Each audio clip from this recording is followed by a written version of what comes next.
Assalamualaikum. Mari kita simak tausiah dari Ustadz Rifki Jakfar Thalib tentang saat ingin menyerah, ingatlah pesan ini. Assalamualaikum warahmatullahi wabarakatuh.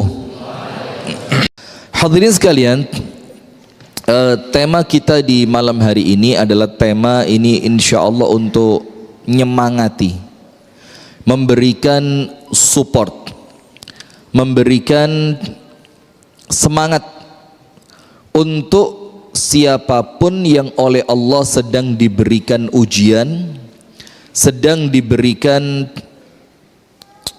musibah, peringatan oleh Allah Subhanahu wa ta'ala. Dia sedang diberi satu tanda cinta dari Allah, yaitu ujian. Rasulullah sallallahu alaihi wa alihi wa sahbihi wasallam bersabda, innallaha idza ahabba 'abdan ibtalahu. Allah itu ketika mencintai seorang hamba, maka Allah Ta'ala akan memberikan ujian kepadanya. Faman radhiya falahu ridha. Orang yang ridho, pasrah, ikhlas, sabar dengan ujian yang Allah beri, maka akan membuahkan keridhaan dari Allah untuk mereka. Tapi sebaliknya, waman sakhita, dan barang siapa yang marah, kenapa kok saya, kok ndak pernah berhenti, kok terus, kok berat, maka barang siapa murka dengan ujiannya Allah, maka Allah pun akan mendatangkan murka kepadanya. Na'udzubillah min dzalik. Dalam hadis yang lain dikatakan, man yuridillahu bihi khairan, ini muttafaqun alaih, Bukhari dan Muslim. Man yuridillahu bihi khairan yusib minhu. Barang siapa yang Allah menginginkan kebaikan untuknya, maka Allah akan berikan kepadanya musibah. Jadi jangan salah faham. Itulah kenapa ketika musibah datang silih berganti, latarkabunna tabaqan an tabaq. Terus kita ini akan menapaki satu anak tangga untuk datang pada anak tangga berikutnya, terus sampai kapan? Sampai datangnya kematian. Disebutkan oleh Asy-Syaikh Ali As-Sabuni rahimahullahu taala dalam tafsirnya Safwatut Tafasir. Beliau rahimahullahu ta'ala ketika menafsirkan latarkabunna tabaqan an tabaq, kalian akan melewati tahapan demi tahapan. Apa yang beliau artikan pada ayat ini? Latarkabunna musibatan tilwal musibah. Hidup itu akan melewati satu musibah, selesai musibah berikutnya, selesai, datang lagi, datang lagi, datang lagi, sampai kapan? Sampai kita semuanya meninggal dunia. Nah, oleh sebab itu jangan salah faham. Apabila panjenengan melihat kehidupan kok nampaknya tidak bersahabat, panjenengan cek nabi mana yang hidupnya enak terus. Ya tentu ada Nabi Sulaiman, ada Nabi Dawud, ada. Tapi kemudian secara umum dari mayoritas nabi dan rasul yang Allah kirimkan ke muka bumi, terutama wabil khusus dua. Tentu selain Nabi Muhammad, ya kalau Nabi Muhammad itu semua di antara kita faham nabi yang paling utama, yang paling afdol. Tapi kemudian kita lihat dua nabi. Yang pertama Nabi Ayyub alaihi salam. Hidupnya ya apa? Berpindah dari satu kesulitan menuju kesulitan yang lain. Dalam keadaan beliau seorang nabi, manusia yang paling dicintai oleh Allah tetap. Yang kedua, panjenengan tahu Yakub alaihi salam. Ini Nabi Yakub alaihi salam itu hidupnya terkesan kayaknya tidak pernah senang, sampai pada poin terakhir apa yang diucapkan, fasabrun jamil. Sudahlah, saya tidak mau mikir, saya tidak mau repot, saya tidak mau pusing, saya tidak mau berantem eker-ekeran dengan anak-anak saya. Saya tidak mau menjadikan usia saya terbuang sia-sia di dalam kesedihan dan kemarahan. Akhirnya Nabi Yakub mengatakan fasabrun jamil. Sudah, intinya Allah cuma minta kepada saya untuk sabar. Dan bukan cuma sabar, sabrun jamil. Sabarnya itu sabar yang istimewa, sabar yang belas gak ngenteni kapan sih mari ini, enggak. Dia tetap selama ini masih ada, sampai kapanpun, bahkan sampai mati pun, kalau ini tetap ada, insya Allah saya akan tetap sabar. Tapi ayatnya tidak berhenti sampai itu, melanjutkan apa? Fasabrun jamil wallahul musta'anu ala ma tasifun. Cukuplah Allah yang akan nolong saya. Jadi selain dia sabar, dia juga apa? Punya prasangka yang baik, husnudzon kepada siapa? Allah subhanahu wa ta'ala. Nah baik, jamaah sekalian, sekarang kita mulai. Ada beberapa perkara yang perlu kita lakukan ketika kita ini mulai wis kroso koyo ika iso, kayaknya bakal kalah, kayaknya bakal gagal ini kayaknya sia-sia ini, ndak mungkin terjadi. Maka ketika ada kalimat tidak mungkin bisa, tidak mungkin terjadi, gak mungkin sukses, saya pasti kalah, saya pasti mati, segala macam, ketika muncul perkiraan dan pikiran yang semacam itu, maka ada beberapa hal yang perlu kita lakukan ketika kita mulai akan menyerah. Nomor satu, ini saya mau serius, cok guya-guyu ya. Saya mau serius. Dibilang jangan guyang-guyu malah guyu. Ini saya mau serius beneran nih. Ibu-ibu yang di atas sehat semua? Hati-hati Bu ya, jangan merasa aman ya, walaupun bangunannya kuat, tapi kalau Allah berkehendak bisa itu Bu. Panjenengan toleng, guyang, guyu. Kesian yang di bawah kalau ada apa-apa. Panjenengan enak nih dukur. Yang di bawah penyet ini ya. Sudah, kenapa kok harus ibu-ibu yang di atas? Padahal ibu-ibu itu lebih gemuk-gemuk. Oh khusus ibu-ibu ya. Seharusnya kalau sesuai berat badan, yang ringan di atas, yang berat kualik tatananin kayaknya ya. Tapi tidak apa-apa Bu ya, yang sabar Bu ya. Baik, yang pertama, apabila kita sudah mulai mau menyerah, merodok ketoro kate putus asa, nomor satu, tawakal kepada Allah. Nomor satu apa? Tawakal kepada siapa? Allah.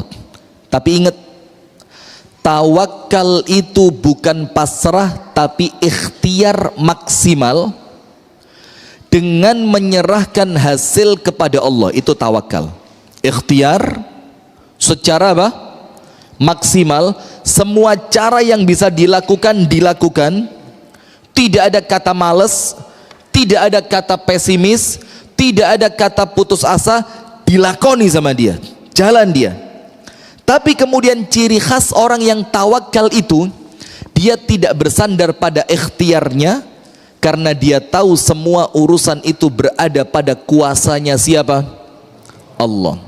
Wa ma tasha'una illa ayyasha Allahu Rabbul Alamin. Dan kalian tidak punya kehendak apapun kecuali apa yang telah dikehendaki oleh Allah, pemilik alam semesta. Nah, itu tawakal, sehingga ikhtiarnya benar. Dan kemudian Anda tidak mengandalkan ikhtiar Anda, karena Anda tahu ikhtiar ini cuma perintah untuk menjalankan ikhtiar manusiawi, tapi hasil di tangan siapa? Allah. Itu tawakal. Ada beberapa hadis, ada beberapa kisah, ada beberapa cerita, ayat yang menceritakan tentang orang itu kalau sudah di ujung, wes mentok ternyata justru ketika dia tetap optimis, itulah pertolongannya Allah datang. Maka ayatnya mengatakan, hatta idzastai'asar rusulu wa dhannu annahum qad kudzibu ja'ahum nasruna. Sampai ketika para rasul itu mulai merasa putus asa. Ingat loh ya, jangan salah faham tentang ayat ini. Putus asanya bukan kepada pertolongannya Allah, enggak. Ini ayat bukan ngomong rasul putus asa kepada Allah, tapi apa? Mereka mulai putus asa dengan umatnya. Wis ora mungkin beriman iki wis. Iki umat-umat iki ketok wis gak mungkin manut, gak mungkin ngerti. Ketika mereka mulai merasa seperti itu, apa yang terjadi? Wa dhannu annahum qad kudzibu, dan mereka merasa ini orang-orang ini mendustakan saya semua ini. Pada titik terakhir tersebut, ja'ahum nasruna. Justru pada poin itu pertolongan Allah baru datang. Sekarang pertanyaan, kenapa pertolongannya Allah itu biasanya datangnya di akhir?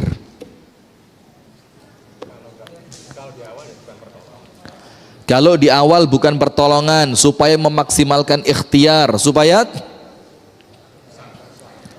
sabar, supaya semuanya benar.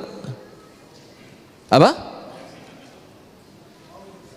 Mau berusaha, ikhtiar tadi, supaya muncul pikiran positif kepada siapa? Allah. Tapi intinya dua. Ya semua jawaban benar. Supaya kita ikhtiar, supaya terbangun husnudzon, supaya kita dapat pahala sabar, supaya kita hanya bergantung kepada Allah. Intinya ada dua. Kenapa pertolongan itu datangnya bukan di awal tapi di akhir?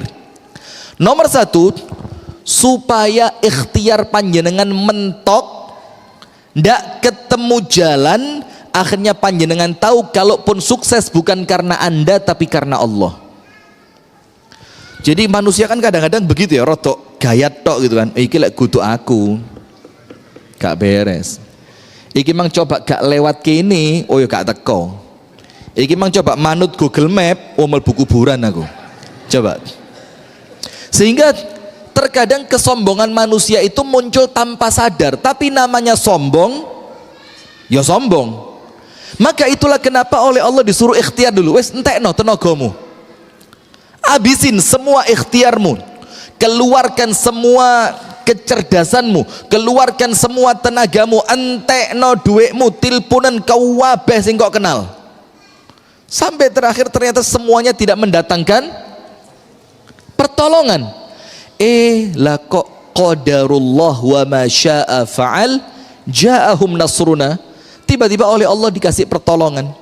Supaya apa? Nomor satu, kita tidak menganggap kemenangan, kesuksesan, keberhasilan, kejayaan, kebaikan itu bukan karena kita tapi karena siapa?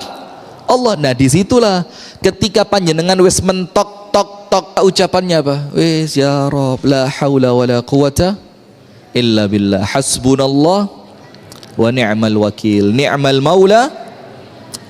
Para sahabat Nabi apa? Ketika mereka berangkat perang sama orang munafik diwedeni. Lah ini keliru. Wong Islam kok diwedeni? Orang Islam ini ndak pernah cari musuh. Tapi kalau musuh datang, kelihatan pintu surga di depan itu kelihatan. Jadi gak mungkin mundur.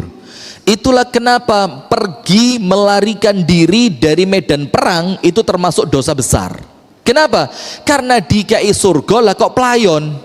Bukan pelayon maju tapi pelayon. Nah ini kan keliru. Nah begitu, maka ketika para sahabat sudah siap mau perang, dibilang apa? Innan nasa qad jama'u lakum fakhshawhum. Para sahabat, mulai ayo, pulang aja yuk. Kenapa? Innan nas qad jama'u lakum. Ini musuh gabungan, ngelompok kabeh. Coba, ini kalau mereka mau putus asa, mereka yang paling pantas putus asa. Tapi tidak, diwedeni sama orang munafik. Ini loh, musuh-musuh kalian ini gabungan ini, alatnya lengkap, pasukannya besar, persiapan matang, semuanya ada. Dibilang apa? Innan nasa qad jama'u lakum fakhshawhum. Takutlah kepada mereka. Maksudnya apa? Wes gak usah perang, wes mulai. Orang beriman, perang itu yang dicari bukan sekedar menang, tapi apa? Ihda al-husnayain, karo-karone menang, menang mulia dunia, mulia akhirat, wafat dalam keadaan syahid. Ndak ono kalai, ndak ada kalahnya. Maka dibilang apa? Fazaduhum imana wa qalu hasbunallah wa ni'mal wakil.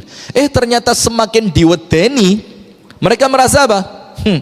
Imannya semakin kuat. Karena apa? Saat itu dia ngerti tidak ada lagi manusia yang bisa menolong. Kalau mereka ngerti tidak ada lagi pertolongan manusia yang bisa diraih, maka mereka pindahnya kemana? Yes, kepada Allah sudah. Maka itulah orang yang kepepet, orang yang hampir saja menyerah. Kalau ndak naik ke atas, ya keliru. Para nono ibu-ibu yang di atas itu makanya. Loh, kok ke sana arahnya? Maksudnya naik ke atas itu apa? Move, lah bukan on, zaman dulu on. Ini sudah baru ini, move up. Kalau move on itu maju ke depan, kalau move up ke atas. Maksudnya ke atas apa?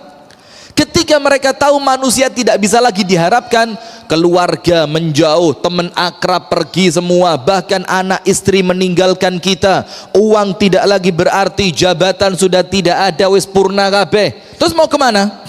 Ya sudah, fazaduhum imana. Justru yang meningkat apanya? Keimanannya. Setelah itu mereka mengucapkan apa? Wis tala menungso ojo ngeruweti aku, pikiranku ngono cuma satu, hasbunallah, Allah cukup buat kami, saya tidak butuh sampean-sampean ini. Hasbunallah wa ni'mal wakil. Dan dialah Allah sebaik-baik yang akan memberikan pertolongannya. Coba. Nah, maka nomor satu, kenapa pertolongan itu kok datangnya di akhir? Supaya kita tidak sombong, supaya kita ngerti kita sudah ikhtiar maksimal, ternyata yang tidak sukses. Berarti kalau pada akhirnya sukses, itu murni pertolongan dari Allah. Nomor dua, kenapa kok pertolongan itu datangnya terakhir betul, sampai kesannya telat. Kesannya apa? Telat. Padahal tidak ada ceritanya Gusti Allah terlambat, itu tidak ada. Maka panjenengan tahu, am hasibtum an tadkhulul jannata wa lamma ya'tikum mathalul ladzina khalau min qablikum masathumul ba'sa'u wadh-dharra'u wa zulzilu hatta yaqula ar-rasulu wal ladzina amanu ma'ah mata nasrullah. Sampai ketika para sahabat dan Nabi Muhammad itu oleh Allah diberikan ujian yang bertubi-tubi, sampai terakhir apa? Hatta yaqula ar-rasul walladzina amanu ma'ah mata nasrullah. Sampai Nabi itu tanya, ini pertolongannya Allah kapan ini? Bukan artinya untuk mempertanyakan Allah kapan menolongnya, tapi mempertanyakan pantas enggak kita ini dapat pertolongan dari Allah. Nomor dua, kenapa pertolongan itu kok kesannya datangnya terakhir? Untuk membangun dua hal, sabar dan husnudzon. Kalau cepat ditolong, panjenengan dapat pahala sabar dari mana? Dungo titik langsung ijabah, kerja titik soge, berobat titik waras, ngerayu titik oleh. Bahaya ini, bahaya, kepenaan urip ya. Nah, kalau semua yang Anda harapkan langsung diberikan, terus Anda dapat nilai sabar dari mana? Anda dapat nilai husnudzon dari mana? Sip, sekarang kita kembali kepada tawakal.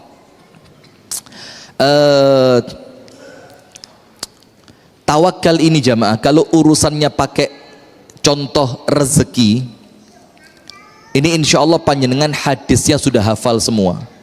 Lau annakum tatawakkaluna 'ala Allahi haqqa tawakkulikum la razaqakum kama yarzuqut tayr yaghdu himasa wa yaruhu bitana. Kalau kalian itu bertawakal kepada Allah dengan tawakal yang benar, maka Allah akan berikan rezeki kepada kalian seperti Allah berikan rezeki kepada seekor burung yang ketika mereka pergi di waktu pagi temboloknya kosong, tidak tahu harus pergi kemana, tidak tahu bakal dapat makanan di petani yang sebelah mana, bahkan dia tidak ngerti pulang bakal dapat makanan apa tidak, tapi dia ngerti kudu ikhtiar, yaghdu, maka dia pergi.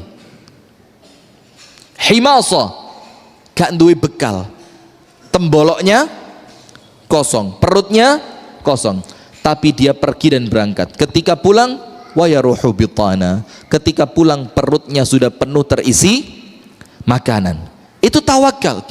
Jadi tidak ada ceritanya orang yang tawakal kemudian kecewa, itu tidak ada. Kalau ada orang tawakal kemudian kecewa, mesti ada masalah dengan tawakalnya. Entah ikhtiarnya kurang maksimal, entah doanya kurang kuat, entah tawakalnya tawakal abal-abal. Itu yang menjadikan tawakal itu tidak berarti. Ayatnya, wa may yatawakkal 'ala Allahi fahuwa hasbuh. Barang siapa. Kalimat barang siapa di sini ini syarat. Ini apa? Syarat. Panjenengan cek tafsirnya. Wa may yatawakkal. Ini karena apa? Berkaitan dengan ayat sebelumnya, wa may yattaqillaha yaj'al lahu makhraja wa yarzuqhu min haitsu la yahtasib. Ini kan ayat sebelumnya. Artinya apa? Syaratnya takwa, jalan keluar datang. Syaratnya takwa, rezeki datang. Sama seperti tawakal. Ayat berikutnya, wa may yatawakkal 'ala Allahi fahuwa hasbuh. Barang siapa yang tawakal kepada Allah, maka Allah akan mencukupi dia. Jadi orang yang mohon maaf nggih, terpuruk sampai gak gelem metu teko kamar, ketemu koncone wedi, dhewean di omah ya sumpek. Itu orang yang mohon maaf nggih, kemungkinan ilmunya lemah. Kemungkinan apa? Ilmunya lemah. Contoh cerita tawakal ini ya, untuk yang hampir menyerah. TikTok aman? Tidak ada yang mau nyerah TikTok? Suami sudah tidak bisa diharapkan Ustadz, saya mau pisah aja. Sabar dulu, dengerin dulu ceramah ini sampai selesai. Selesai ini boleh cerai. Wah, selesai ini dipikir ulang. Panjenengan tahu Nabi yang dibakar dengan api Nabi siapa? Ibrahim. Yang bakar siapa? Raja Namrud. Apa sebabnya? Nabi Ibrahim mentauhidkan Allah. Berarti ingat, pertolongan yang mengatakan ya naru kuni bardan wa salaman ala Ibrahim, wahai api, jadilah kamu dingin dan memberi apa? Keselamatan. Untuk siapa? Ibrahim. Itu tidak datang untuk sembarang orang, jamaah. Datangnya untuk siapa? Untuk orang yang yakin dia berada di atas jalannya Allah. Maka tawakal ketika mau nyuri di rumahnya orang ya keliru. Kata menek pager CCTV serapopo tawakal munggah lho. Ini ya keliru, itu bukan tawakal, sembrono itu. Tawakal itu ketika Anda yakin Anda berada di atas kebenaran. Lek sampai karena membela kebenaran saya harus mati, tawakal. Itu tawakal. Itulah kenapa salah satu di antara 3 manusia yang pasti ditolong oleh Allah. Salah satunya siapa? Al-mujahidu fi sabilillah. Orang yang berangkat jihad, berjuang. Kenapa pasti ditolong sama Allah? Karena mereka berada di atas jalan Allah. Nah, Nabi Ibrahim sekarang ketika mau dibakar, selesai. Ini ceritanya kan berhala-berhala diapain? Dipecai. Tapi panjenengan jangan begitu, keliru cerita ini. Dipecai itu berhala-berhala itu. Setelah semuanya kisahnya selesai, singkat cerita, ketahuan tidak ada lain pelakunya kecuali Ibrahim. Fatan, seorang anak muda yang namanya Ibrahim. Sudah panggil, ditanya, gak ngaku, malah debat, repot segala macam. Kata Namrud, gak usah ruwet, obongan. Apa urusannya? Bakar. Dan kalau panjenengan dengar cerita ini lewat pengajian, Pak, ya gak nerinding, Pak. Gak keweden, Pak, karena panjenengan tahu endingnya bakal selamat. Sekarang bayangkannya, ini di depan ini geni dan panjenengan pelakunya, dan panjenengan belum tahu ini bakal terjadi apa. Lalu kalau diceritani Ibrahim, oh mesti Nabi Ibrahim. Iku geni ini adem iku. Genine apa? Siapa bilang Nabi Ibrahim tahu di awal bahwa itu api sudah? Tidak ada yang tahu. Tapi Nabi Ibrahim juga merasa ketakutan, Nabi Ibrahim juga merasa pertolongan Allah itu sangat diharapkan. Sudah, dan apinya besar. Dalam kisahnya itu api baru mati setelah sepekan, seminggu. Kalau ada burung lewat di atas, jatuh langsung bisa dimakan, mateng. Malah gosong kira-kira. Ya kan? Sudah. Sikat. Dimasukkan Nabi Ibrahim ke alat pelempar. Ke alat apa? Pelempar. Lihat ini. Kalau boleh putus asa, ya Nabi Ibrahim pantas putus asa. Bapaknya aja tidak belain kok. Tidak ada yang belain. Al-Wahid, satu-satunya Ibrahim saat itu. Kano sing ngewangi, dan semuanya malah ngenteni. Yo kobong pora, ayo iki kira-kira jerit pora. Diketotohan kira-kira kalau zaman kita sekarang. Ini kira-kira pas mencolot kok ya apa ceritanya iki. Ini kira-kira mati ini pirang menit aja ketotohan. La haula wala quwata. Subhanallah. Nah sudah, ketika mau dilempar, Nabi Ibrahim sendirian, tidak ada orang. Nah ini loh untuk yang mau na'udzubillah ya, untuk mungkin pendengar, pemirsa yang sedang saku koyo mati lu enteng. Dengerin ini. Sudah ketika mau dilempar, itu alat pelemparnya dipotong sudah talinya, tas, mencolot, boom. Apa yang terjadi? Didatengin oleh malaikat Jibril. Anda buka kitab Qasasul Anbiya milik Al-Imam Al-Hafidh Ibnu Katsir. Didatengin siapa? Malaikat Jibril. Terus malaikat Jibril bilang apa? Ya Ibrahim, alaka minni hajah? Ada yang bisa saya bantu enggak? Itu kalau bahasa gampangnya lah. Gelem gak tak ewangi? Mau ndak saya bantu? Sama Ibrahim diapain? Ditolak mentah-mentah. Padahal kalau kita Pak, kalau sudah tenggelam, kayu lapuk pun dikait. Kalau sudah tenggelam, Nabi Ibrahim ngerti ini loh posisi di mana gentingnya keimanan saya oleh Allah bakal dilihat. Ketika sudah terlempar, dan itu hitungannya hitungan detik, itu bukan hitungan ini setelah 3 bulan baru nyampe ke no, detik ini. Hitungan apa? Detik. Malaikat Jibril datang, tak ewangi gelem pora. Apa jawabannya Ibrahim?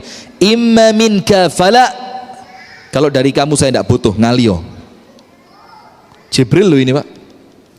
Malaikat yang paling dekat kepada Allah, malaikat yang paling hebat, yang paling berkuasa, yang paling ditaati di langit, ditolak. Tapi tidak berhenti sampai situ. Apa kata Ibrahim alaihi salam? Wa imma minallahi fana'am. Tapi kalau pertolongan itu datangnya dari Allah, itu yang saya tunggu sekarang. Dan tidak mungkin bisa ngomong gitu kalau tidak yakin. Tidak mungkin bisa ngomong begitu kalau tidak yakin berada di atas kebenaran.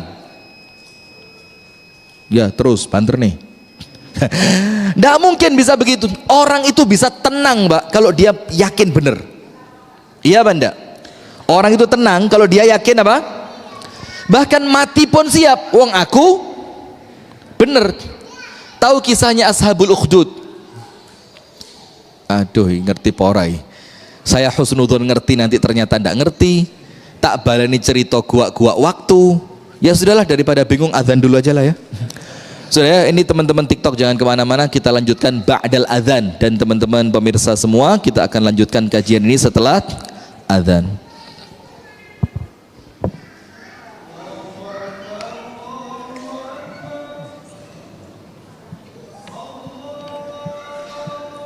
Ramadan semakin dekat. Tapi siapa yang menjamin bahwa umur kita akan sampai pada bulan yang penuh dengan keberkahan ini? Maka ikutilah program kami, Tabunganku untuk Ramadanku. Bulan mulia, biarkanlah harta kita yang menggapainya. Setiap 10.000 yang Anda sedekahkan akan disalurkan pada bulan Ramadan berupa ribuan porsi buka puasa, ribuan paket santunan untuk anak yatim, mu'alaf dan du'afa, ribuan menit kajian Islam yang akan kita sampaikan, penyelenggaraan 10 hari i'tikaf pada 10 terakhir bulan Ramadan, dan untuk kepentingan operasional dakwah. Bisa langsung transfer ke rekening atas nama Yayasan Sayap Dakwah Organizer di bawah ini. Semoga Allah Ta'ala memudahkan kita semua di dalam setiap kebaikan, dalam meraih ridho, keberkahan dan rahmat dari Allah Subhanahu wa Ta'ala. Barakallahu fikum. Assalamualaikum warahmatullahi wabarakatuh. Ramadan semakin dekat. Tapi siapa yang menjamin bahwa umur kita akan sampai pada bulan yang penuh dengan keberkahan ini? Maka ikutilah program kami, Tabunganku untuk Ramadanku. Kalaulah umur tak sampai bulan mulia, biarkanlah harta kita yang menggapainya. Setiap 10.000 yang Anda sedekahkan akan disalurkan pada bulan Ramadan berupa ribuan porsi buka puasa, ribuan paket santunan untuk anak yatim, mu'alaf dan du'afa, ribuan menit kajian Islam yang akan kita sampaikan, penyelenggaraan 10 hari i'tikaf pada 10 terakhir bulan Ramadan, dan untuk kepentingan operasional dakwah. Bisa langsung transfer ke rekening atas nama Yayasan Sayap Dakwah Organizer di bawah ini. Semoga Allah Ta'ala memudahkan kita semua di dalam setiap kebaikan dalam meraih ridho, keberkahan dan rahmat dari Allah Subhanahu wa Ta'ala. Barakallahu fikum. Assalamualaikum warahmatullahi wabarakatuh. Ramadan semakin dekat. Tapi siapa yang menjamin bahwa umur kita akan sampai pada bulan yang penuh dengan keberkahan ini? Maka ikutilah program kami, Tabunganku untuk Ramadanku. Kalaulah umur tak sampai bulan mulia, biarkanlah harta kita yang menggapainya. Setiap 10.000 yang Anda sedekahkan akan disalurkan pada bulan Ramadan berupa ribuan porsi buka puasa, ribuan paket santunan untuk anak yatim, mu'alaf dan du'afa, ribuan menit kajian Islam yang akan kita sampaikan, penyelenggaraan 10 hari i'tikaf pada 10 terakhir bulan Ramadan. Bismillah, alhamdulillah, assalatu wassalamu ala sayyidina rasulillah wa ala alihi wa sahbihi wa man walah wa la hawla wa la quwwata illa billah wa ba'du. Kita lanjutkan jamaah sekalian. Akhirnya apa? Itu Jibril ditolak. Pergi Jibril. Kemudian Nabiullah Ibrahim alaihi salam mengatakan apa? Wa imma minallahi fana'am. Tapi yang saya tunggu adalah pertolongan yang datangnya dari Allah. Lihat, tawakalnya sampai sekuat itu. Apa yang terjadi? Malaikat Jibril pergi meninggalkan Nabi Ibrahim, dan yang datang pertolongannya siapa? Allah. Apa Allah firmankan? Allah yang bikin api, Allah yang menciptakan api, Allah yang menjadikan api itu panas, dialah Allah yang pun bisa menjadikan api itu dingin. Maka Allah berfirman, ya nar, api, nurut sama saya, kuni bardan wa salaman ala Ibrahim. Jadilah kamu dingin dan berikanlah dingin yang tidak mengganggu keselamatan. Karena kalau dingin terlalu juga mengganggu. Salaman, memberikan keselamatan untuk siapa? Ala Ibrahim. Dan setelah apinya padam, setelah 1 minggu, Nabi Ibrahim terlihat di tengah-tengah kayu itu sedang bersujud. Kemudian bapaknya lewat. Siapa nama bapaknya? Azar. Dibilang apa? Ni'mar rabbuka ya Ibrahim. Saya percaya sekarang, ternyata Tuhan yang paling baik itu ya Tuhannya Ibrahim ini. Tapi beriman apa enggak? Tidak, itu nomor 1. Jadi kalau sedang panjenengan merasa mau nyerah, keliru Anda, jangan nyerah. Tapi pindahkan kalimat menyerah pada kalimat tawakal. Nah, tawakal itu, tapi ingat, kita ulang sedikit lagi, diawali dengan ikhtiar yang maksimal. Tapi ingat, jangan menyandarkan hasilnya kepada ikhtiar Anda, tapi pasrahkan hasilnya kepada Allah. Nomor 2, husnudzon, baik sangka. Kenapa kita tidak bisa baik sangka sama Allah? Saya mau tanya, kita ini semua ini hidup di alam dunia, yang menciptakan siapa? Yang ngasih makan kita sampai bisa hidup sampai sekarang. Mungkin ada yang umurnya 80, 70, 60, 68. 8 apa 9? 69 dilungkas itu. Dilungkas 70. Jangan salah paham lah, yang ini gitu jamaah itu. Iya, coko susu tuh lah. Ini sudah 69, berarti dekat lagi berapa? 70. Ada yang 60, 50, 40, 30. Tapi sepanjang tahun-tahun itu yang ngasih makan kita siapa? Allah. Terus dengan semua kebaikan yang telah Allah beri, masih bisa enggak, masih tidak bisa membangun husnudzon kepada Allah? Keterlaluan. Maka lihat sekarang jamaah, husnudzon ini ya, husnudzon. baik sangka kepada Allah. Disebutkan di dalam hadis yang sahih, dari hadis yang disebutkan oleh Imam Muslim, Rasulullah sallallahu alaihi wa alihi wa sahbihi wasallam bersabda, panjenengan mirengaken. Karena apa? Ini ditafsirkan oleh Imam Syafi'i, ini sebab terbaik dapat husnul khatimah. Jadi kalau panjenengan kepingin mencita-citakan husnul khatimah, mudah-mudahan semuanya dapat, amin. Ini kuncinya kata Imam Syafi'i. Hadis ini kuncinya. Apa kuncinya? La yamutanna ahadukum, jangan sampai seorang pun di antara kalian meninggal dunia. Ojo sampai mati. Kalau matinya bukan pilihan, tapi bagaimana keadaan kita ketika mati, itu bisa kita ikhtiarkan. La yamutanna ahadukum, jangan sampai seorang pun di antara kalian meninggal dunia illa kecuali wa huwa yuhsinu dhanna billahi azza wa jal, kecuali orang itu berbaik sangka kepada Allah. Baik sangka itu apa? Allah telah berbuat baik kepada saya, Allah zat yang paling baik kepada saya. Kemudian dalam hadis yang lain dikatakan apa? Ada seorang ibu kehilangan anaknya, bingung ibunya nyari, sama Nabi Muhammad para sahabat disuruh untuk bantu, ewangono golekno anake. Setelah anaknya ketemu, sama ibunya dirangkul, dicium, dipeluk, disayang. Terus Rasulullah tanya kepada para sahabatnya, sahabat, atadhunnu annaha mulqiyatun ibnaha finnar? Sahabat, kalian lihat enggak ibu yang satu ini? Lihat, ini hadisnya sahih. Kira-kira cinta ndak ibu itu kepada anaknya? Oh banget. Hilang dicari, ketemu dipeluk. Sayang banget dia sama anaknya. Kira-kira sahabat, ibu yang sebegitu sayangnya kepada anaknya ini rela ndak melemparkan anaknya ke dalam api? Kalau bahasa kita, tego ndak bakar anaknya? Para sahabat bilang, ya tentu tidak ya Rasul. Mana mungkin seorang ibu tega membakar anaknya? Apa kata Rasulullah? Wallahi, demi Allah, lallahu, dialah Allah, arhamu bikum, luweh baik, lebih penyayang kepada kalian, min hadhihi biwaladiha, dibandingkan sayangnya ibu tersebut kepada anaknya. Coba, terus tidak bisa husnudzon gitu? Dari mana kita tidak husnudzon kepada Allah? Nah, tapi ingat, husnudzon itu dibangun di atas ilmu, bukan ghurur. Saya ingetin, panjenengan buka kitabnya Ibnul Qayyim Al-Jauziyah, judulnya Ad-Da' wad-Dawa, atau ada judul yang lain, Al-Jawabul Kafi liman sa'ala 'anid dawa'ish syafi, punya Imam Ibnul Qayyim. Ibnul Qayyim misah di sana antara husnudzon dan ghurur. Apa? Husnudzon dan ghurur. Ghurur itu apa?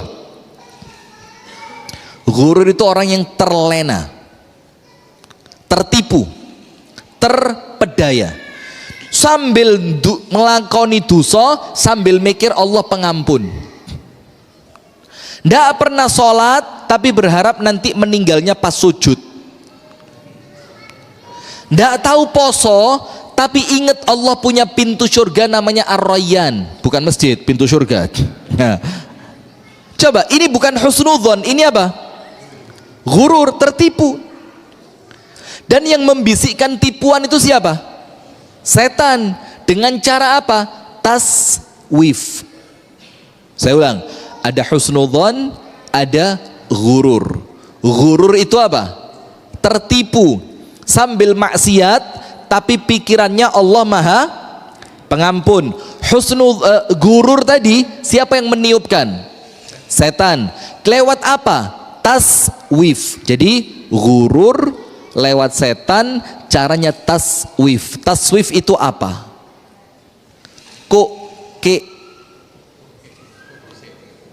Nah itu taswif itu apa?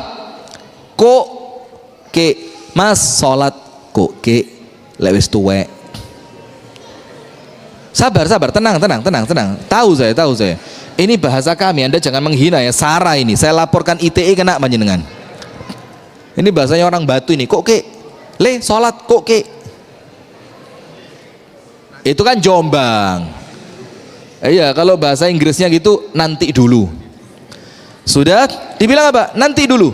Jadi setan itu bisi apa? Sik nom nikmatono dhisik uripmu.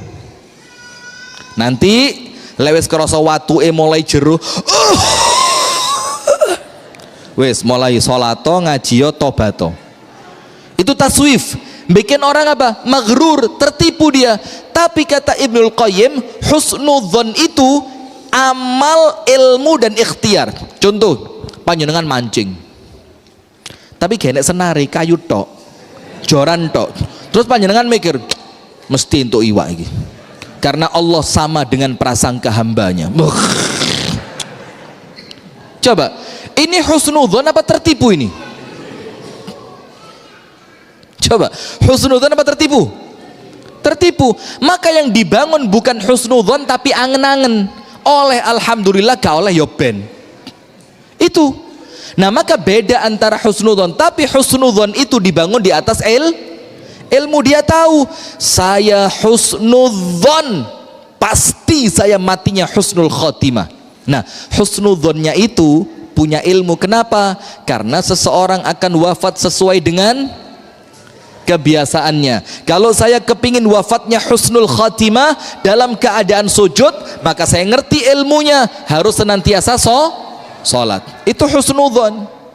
Ikhtiarnya ada, bukan cuma angen-angen kosong, tapi ikhtiar dia.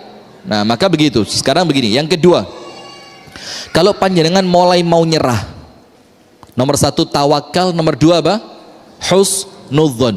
Bangun prasangka baik kepada Allah di atas ilmu, di atas iman, dan di atas ikhtiar. Ikhtiar itu maksudnya bukan pilihan, tapi apa? Usaha. Ilmu, iman, usaha. Ilmu, iman, usaha. Sekarang saya kasih contoh. Nabi Muhammad pergi hijrah dari Mekah menuju Madinah. Sempat nginep di gua apa? Gua Hira. Wah, ya apa sih? Bedano Hira mbek suk kualik. Kate rabi maneh. Bagaimana? Gua Hira apa gua Tsur? Kalau Hira itu yang apa itu? Oh iya, mampir lupa saya. Astagfirullahaladzim. Ya dibilang bersembunyi ya ndak juga ya, tapi itu ikhtiarnya Nabi. Maka Rasulullah menginap di Jabal Tsur. Ada di dalamnya gua Tsur. Berapa lama? Sekitar 3 malam. Yang ngirimi makanan siapa? Asma, putrinya Abu Bakar radhiyallahu taala anhuma. Sudah? Ketika sampai di atas, saya kemarin kan jalan sama Abu Shanum ini umroh. Itu Anda kalau tahu Jabal Tsur, Anda tidak akan bisa membayangkan orang Quraisy bisa sampai ke atas itu. Karena di sekitaran Mekah itu gunungnya bukan cuma Jabal Tsur, gunungnya wakeh. Dan jalan waktu itu belum dipaprasi, sik gunung kabeh. Berarti mereka itu ngejar Nabi serius, tenanan.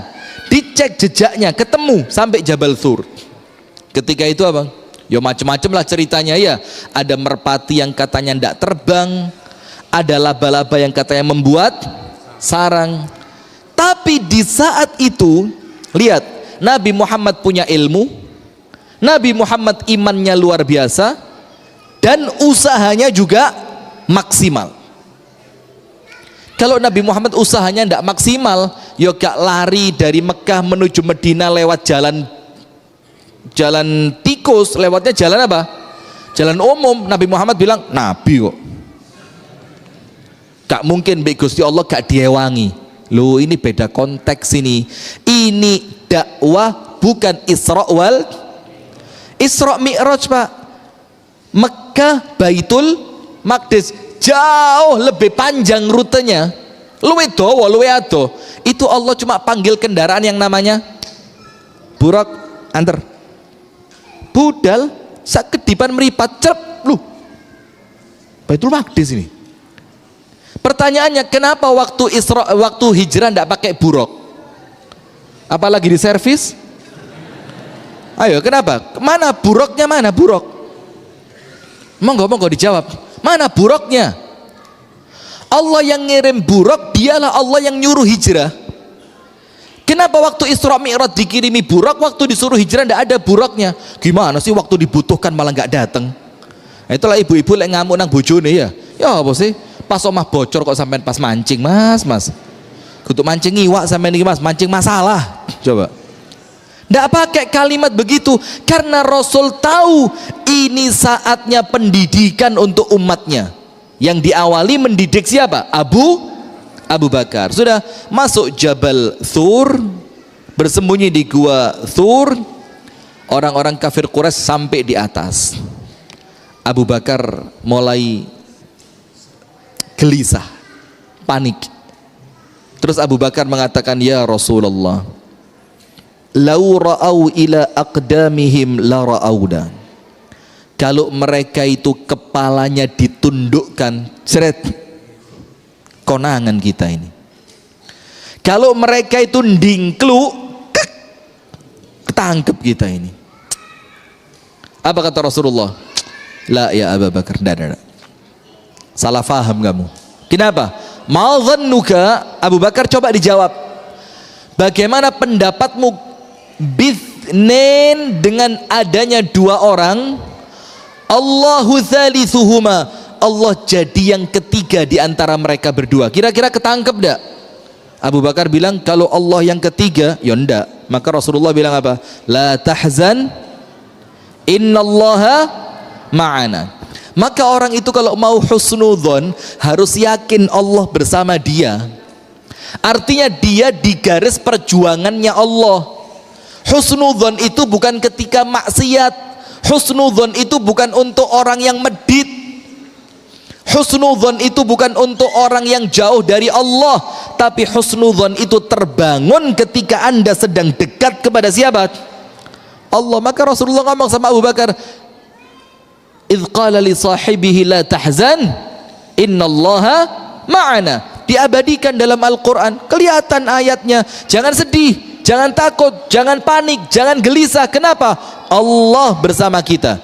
Ini namanya apa jamaah? Husnudzon. Dan kalau prosesnya seperti itu, baru masuk ana inda dhanni abdi bi, baru masuk Allah sesuai prasangka siapa. Anda kira panjenengan bisa nyetir Gusti Allah?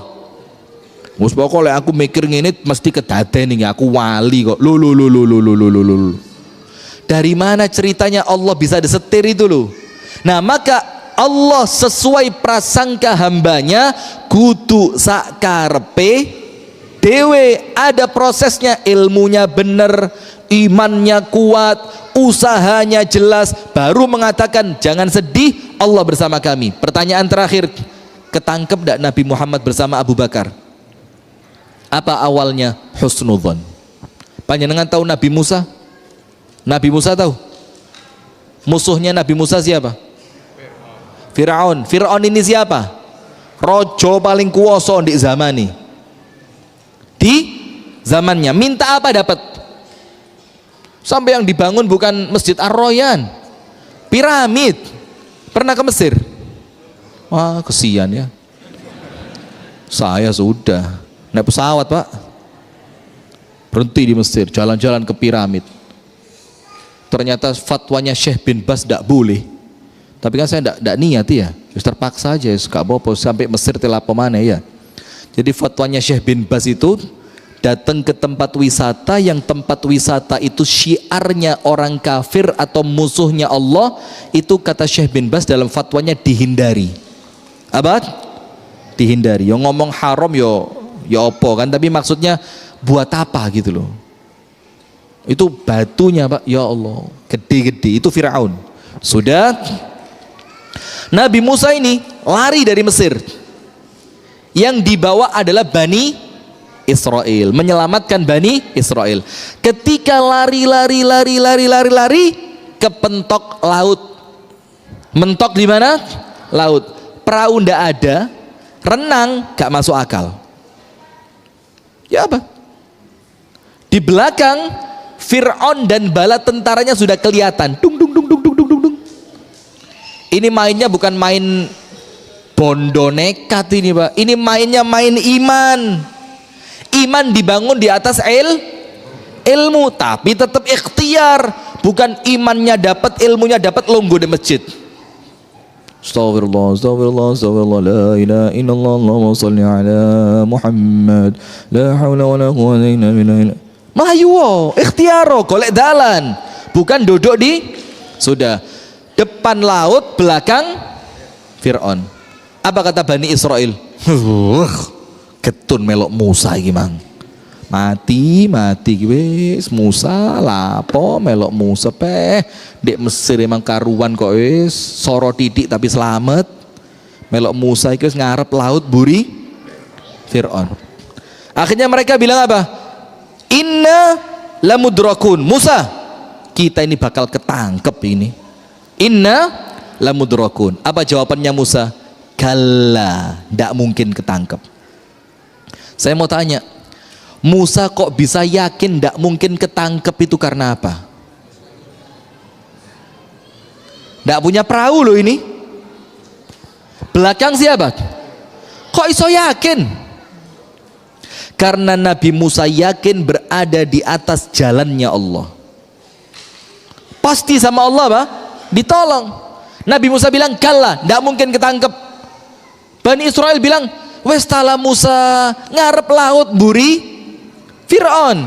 Kenapa ndak mungkin ketangkep? Inna ma'iya rabbi sayahdin. Karena Allah bersamaku, maka Allah pasti berikan pertolongannya. Ndak lama Allah bilang apa? Musa, lemparin tongkat kamu. Tung. Nah sekarang tongkatnya Nabi Musa itu kita mau cari di pasar mana? Pasar Klewer. Mau di mana cari tongkatnya Musa? Ini bukan masalah tongkatnya, ini masalah keimanan orang yang membawa tongkat. Lihat husnudzonnya Musa, ndak mungkin ketangkep. Kenapa ndak mungkin? Inna ma'iya rabbi sayahdin. Allah bersamaku, dan Allah itu bersama siapa? Orang yang benar beriman di atas jalan yang hak. Sayahdin, karena Allah bersamaku, maka Allah akan memberikan apa? Jalannya. Betul, tongkat dilempar laut. Sesuatu yang kalau ngomong akal Pak, tidak masuk Pak. Maka orang-orang yang, mohon maaf na'udzubillah, a'azzanallahu wa iyyakum, semoga Allah mengampuni mereka juga, yang wafat bunuh diri Pak.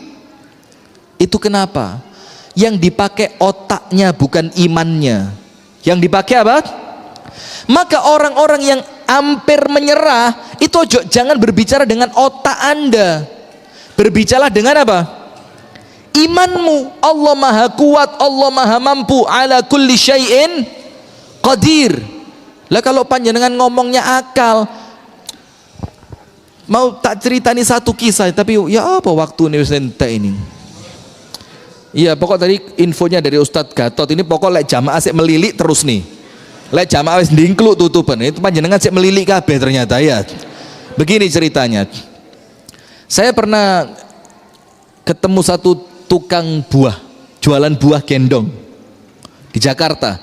Jadi ada yang diplastiki, ada yang masih utuh. Jadi gendongannya dua, yang saat sebelah sini buah plastikan digantungi, yang sebelah sini kotak isinya buah. Itu ada garamnya, ada lomboknya, ada gulanya. Jadi terserah nanti pembeli mau seperti apa. Kalau mau beli plastikan monggo, tinggal disirami bumbu. Kalau mau beli yang utuh dibuatkan monggo. Itu ditanya, sedino lek entek kalau habis dapat duit berapa? 100.000. Kalau habis sekitar berapa? 100.000. Rumahnya ngontrak, punya anak, punya istri. Kalau dipikir dengan akal Pak, gak nutut Pak, Jakarta, buku Jombang, Jakarta. Tapi buktinya bisa. Maka sudahlah, ojo kena menen gawe akal. Tapi akal ditaruh, ya keliru juga, gak berakal blas, ya keliru. Tapi apa? Ketika bertentangan antara akal dan iman, yang maju apa? Imannya. Itulah pentingnya beriman sebelum baca Quran. Supaya kalau Quran itu ngomong, panjenengan yakin dulu. Puspret ramungkin, ramasuk. Nah itu karena imannya belum kuat. Sudah, Nabi Musa lemparkan tongkatnya, lautnya apa? Terbelah. Kalau ngomong akal Pak, akal mana yang bisa cerita laut kebelah itu? Panjenengan mikir pakai akal, akal ini mana? Dan itu secara ilmiah pun terbukti.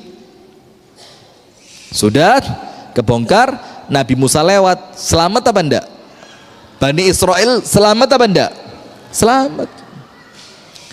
Fir'aun ikut di belakang, sampai tengah laut apa? Laute balik. Apa kejadiannya Fir'aun? Tenggelam. Sip. Nomor 2, husnudzon. Tapi ingat, husnudzon itu bukan ghurur. Ghurur itu tertipu dengan kebaikannya Allah dalam keadaan dia maksiat. Bukan itu. Tapi husnudzon dibangun di atas ilmu, di atas iman, di atas usaha yang benar. Nomor 3. Ini intinya 4. Nomor 3 dulu, pelan-pelan. Tapi insya Allah tidak sampai jam 8 selesai. Nomor 3. Kalau ada masalah, Pak, sholat. Panjenengan tahu masalah kecil jadi besar untuk orang yang tidak sholat. Masalah besar jadi kecil untuk siapa? Karena sholat itu semuanya connectivity. Ngerti orang diwa? Connectivity apa? Kalau bahasanya Ustadz Muhammad Hatta, ketersambungan. Ustadz Hatta itu bahasanya abot loh. Ketersambungan antara seorang hamba dengan siapa? Allah. Itu sholat. Diawali dengan apa? Allahu Akbar. Awal panjenengan sholat, Pak, itu panjenengan sudah masuk ke sini. Allah zat yang maha. Lah kalau panjenengan sholat ngelihat masalah masih besar, ya sholatnya belum Allahu Akbar itu. Sampai saya pernah diberitahu oleh salah satu guru kami, Ustadz Sofyan Nur Al-Makki Al-Marbu Al-Banjari. Beliau bilang gini, kalau sholatmu tidak menyelesaikan masalah duniamu, jangan berharap sholat akan menyelesaikan masalah akhiratmu. Coba, kalau masalah dunia yang kecil saja tidak selesai dengan sholat, jangan berharap sholat yang model seperti itu akan menyelamatkan kamu di akhirat. Ini deep ini, Pak. Apa deep itu? Jeru ini, Pak. Jeru ini. Oh, panjenengan belum nyampe ini. Belum. Apa ini? Ini levelnya level makrifat ini. Panjenengan masih syariat, masih enteng, masih belum. Astagfirullah. Guyon. Ini kalimat dalam banget ini, Pak. Kalau sholat yang model kita lakukan tidak bisa bikin masalah dunia yang kecil selesai, bagaimana sholat model itu akan menyelesaikan masalah kelak di akhirat? Berarti ngetes sholat itu ampuh apa enggak, itu ketika dapat masalah. Tapi maaf, berharap masalah juga keliru. Karena yang bisa menyelesaikan masalah tanpa masalah cuma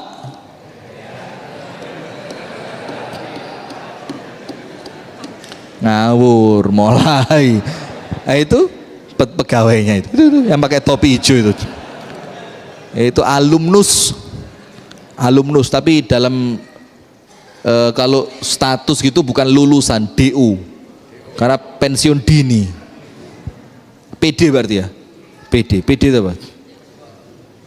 Pedot. Panjenengan yo kalau ngasih istilah yang bagus apa. Nah, tapi alhamdulillah Allah kasih hikmah besar. Sudah, kita lanjutkan. Sholat. Kenapa sholat? Lihat, yang pertama, panjenengan nanti pulang buka surat Al-Muzammil. Surat apa? Allah berfirman apa? Ya ayyuhal muzammilu qumil laila illa qalila nisfahu awinqus minhu qalila awzid alaihi warattilil Qur'ana tartila inna sanulqi alaika qawlan thaqila. Muhammad, sebentar lagi kami akan berikan untukmu tugas berat.